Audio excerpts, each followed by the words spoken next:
So here we have a cross-section, and I'm going to interpret the geology of this cross-section using multiple laws and principles studied throughout the course.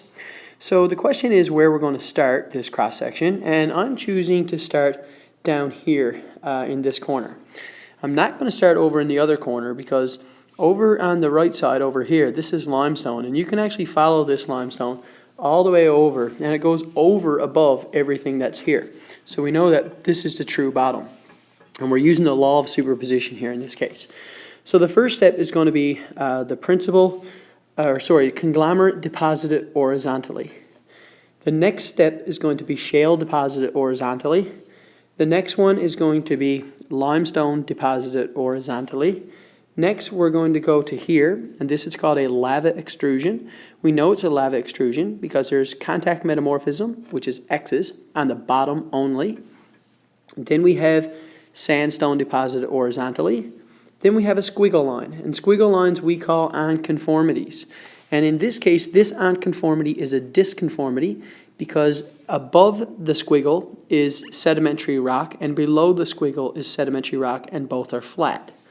Then we have conglomerate deposited horizontally.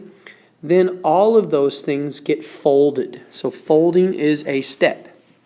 Next, we're going to have the fault. So the fault is right here, and the fault goes all the way up and stops right there. So we have faulting. After the faulting, then we're going to have the limestone deposited horizontally. Then we're going to have the conglomerate deposited horizontally.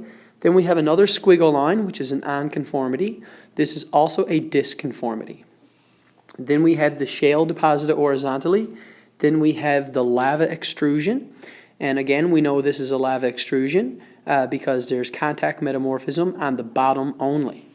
There's one step here that a lot of people forgets in this one, and that's a squiggle line that you can see going across right here. And so that is also an unconformity, but it's the type of unconformity called a nonconformity, where you get sedimentary rock above igneous rock. Then we have sandstone deposited horizontally. Then we have another squiggle line, which is an unconformity of the type disconformity. Then we have shale deposited horizontally. And I want you to watch what I do coming up now. So after the shale deposited horizontally, we're going to go limestone deposited horizontally, up the shale deposited horizontally, and then back here to the magma intrusion.